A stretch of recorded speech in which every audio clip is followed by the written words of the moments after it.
السلام علیکم میرے پیارے دوستوں، بھائیوں اور بہنوں۔ آج کی اس پوسٹ میں ہم وضو کرنے کے طریقے کے بارے میں جاننے والے ہیں۔ جیسا کہ آپ لوگ جانتے ہیں کہ ہمارے اسلام میں 5 وقت کی نماز ہے اور ہر نماز کے لیے وضو کرنا بہت ضروری ہے۔ اگر آپ وضو کو صحیح طریقے سے نہیں کرتے ہیں تو آپ کی نماز مکمل نہیں ہوتی ہے۔ بہت سے آدمی کو پتہ نہیں ہوتا کہ وضو کیا ہے۔ تو وضو کا مطلب ہوتا ہے اپنے پورے شریر کو دھونا، جس سے ہمارا شریر پاک صاف رہے۔ ہر نماز سے پہلے بہت سے چیزیں کرتے ہیں جس سے ہمارا شریر ناپاک ہو جاتا ہے، اور جب ہم وضو کرتے ہیں تو وہ پاک ہو جاتا ہے۔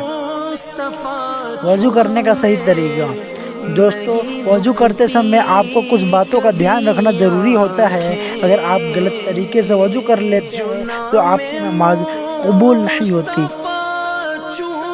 وضو کرنے کے طریقے نمن ہے۔ پہلا، نیت کرنا۔ کسی بھی چیز کرنے سے پہلے آپ کو نیت کرنا ضروری ہوتا ہے۔ نیت کا مطلب ہوتا ہے دل سے ارادہ کرنا۔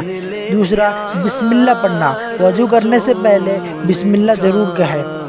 بسم اللہ کہنے کے بعد آپ اپنے دونوں ہاتھوں کو 3 بار ایک ساتھ دھوئیں۔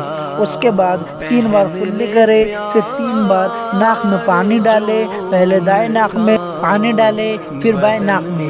پھر چہرے کو 3 بار دھوئیں۔ چہرے سے مراد ایک کان سے لے کر دوسرے کان تک اور ماتھے سے لے کر نیچے داڑھی تک۔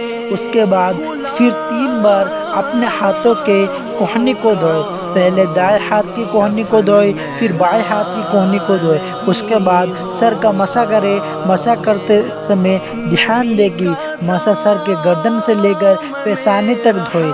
اس کے بعد پھر شہادت والی انگلی سے کانوں کے اندرونی حصے کو صاف کریں۔ اس کے بعد 3 بار پیروں کے پنجوں کو دھوئیں۔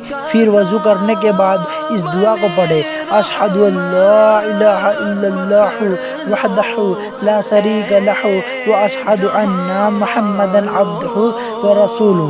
اس طرح آپ کی وضو پوری ہوتی ہے۔